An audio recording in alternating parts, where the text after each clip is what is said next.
நாம் இன்று வண்ணமாய் நம்முடைய கையில் எடுத்துக்கொள்வோம். இன்றைய நாளிலே நாம் வாசிக்க தெரிந்து கொள்வது சங்கீதம் 1ஆம் அதிகாரம் 1ஆம் வகையில நாம் மாறி மாறி வாசிப்போம். சங்கீதம் 1 எல்லாம் எடுத்துட்டீங்களா? வாசிக்குவோம். ஒருமித்த பொருள் நம்ம வாசிக்கலாம். வசனத்தை நான் வாசிக்கிறேன்.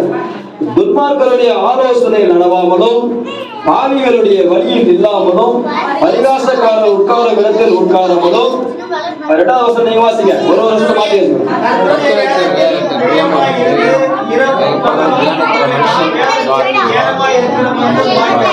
அவன் நீர்க்கால்களின் ஓரமாய் நடப்பட்டு தன் காலத்தில் தன் கனியை தந்து இலையுறாது இருக்கிற மரத்தை போல் இருப்பான். அவன் செய்வதெல்லாம் வாய்க்கும்.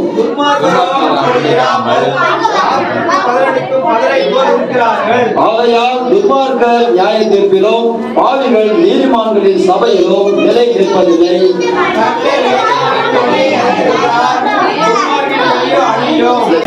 நாம் எல்லோரும் சேர்ந்து வாசிப்போம். கர்த்தருடைய துன்மார்க்கரின் வழியோ அழியோ. சரி, நம்ம அப்படியே உட்காந்துவோம்.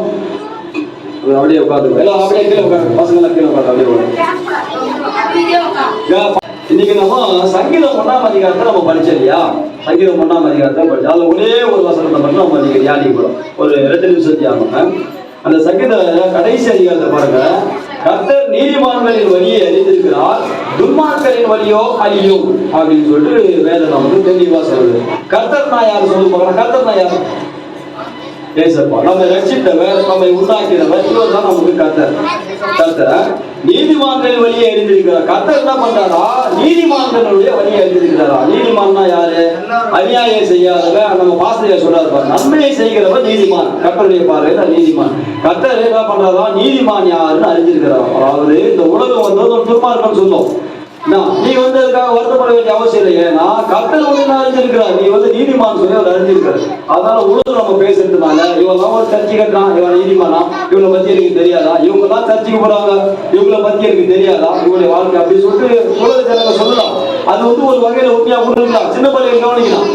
சின்ன பசங்க கவனிக்கிறா, சின்ன பசங்க கவனிக்கிறேன். பேசும்போது டிஸ்டர்ப் ஆயிடும் இல்லையா? பேசுறேன் அப்படி சொல்லலாம். அப்படி சொன்னாலே ஆண்டவர் அப்படி காரியத்தை எப்படின்னா, உலகத்தார் சொல்ற மாதிரி நம்ம துன்மார்க்கமான வாழ்க்கையில வாழ்ந்துருந்தாலும் ஞானஸ்தானம் எடுக்கிறது இல்லையா?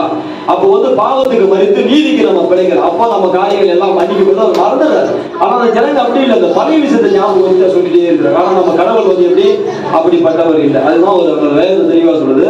கர்த்தர் நீதிமான்களின் வழியை அறிந்திருக்கிறார் அப்படின்னு சொல்றாரு. அதுக்கடுத்து என்ன சொல்லுதுன்னா, நீதிமான பத்தி சொன்னதை மாத்திரம் அதை நிக்காம துன்மார்க்கரை பத்தியே சொல்லுது.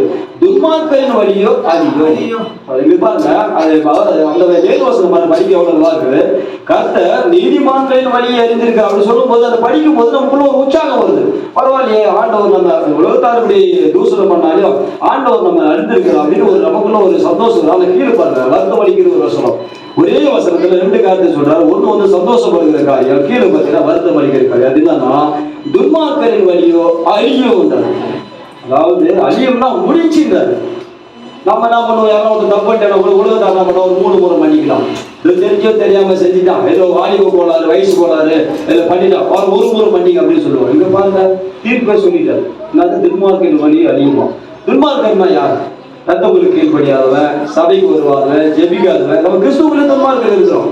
நிறையா திடீர்னு இப்படி சொல்றீங்க, கிறிஸ்துவ துன்மார்க்கர் இருக்கலாம் அப்படின்னு சொன்னா, ஆமா துன்மார்க்கர் இருக்கிற எப்படின்னா வேதத்தை வாசிக்கிறோம், அதை நம்ம கடைபிடிக்கிறது இல்லை. ஒரு கணத்தில் அறிந்தால் மறு கணத்தை காட்டுன்னு வேதம் சொல்லுது. நாம என்ன பண்றோம்? உடனடியாக அடுத்த கணத்தை நாம தான் அறியறோம். அப்ப நம்ம துன்மார்க்கர் தானே. துன்மார்க்கமான காரியம் நமக்குள்ள இருக்கிறது நம்ம துன்மார்க்கர் தான். குடும்ப ஜெபம் பண்றது இல்லை. நாம எப்படி நீதிமான்னு சொல்ல முடியும்? கிறிஸ்துவ சபைக்கு வரவங்க நீதிமான் கிடையாது. ஆண்டவருடைய வார்த்தையை கேட்டு வழியில நடக்கிறவங்க தான் கிறிஸ்துவன். இப்ப இந்த வாரத்துல வந்து ஆண்டவருக்கு ஒரு பிரசங்கத்தை நம்ம ஐயா பண்ண போறாரு. அந்த பிரசங்கத்தை கேட்டு இங்கே விட்டு போயிடும் நீதிமான் இல்ல. அதன்படி நடக்கிறவங்க தான் வந்து நீதிமான். அப்ப இதெல்லாம் கடைபிடிக்காத துன்மார்க்க. அவருக்கு என்ன முடிவு ஒரு வேதம் சொல்றதுன்னா, அவருடைய வழி அழியுமா அப்படின்னா என்னன்னா, அவனுடைய துன்மார்க்கர் மட்டும் இல்ல, அவங்க போற பாதி அழிஞ்சு போகிறது வழி. துன்மார்க்கரின் வழியோ அழியும் அப்படி. அப்ப துன்மார்க்கருடைய பாதியில ஒரு நீதிமான் போனா என்ன ஆகும்? அவனு அழிஞ்சு போவாங்க தானே.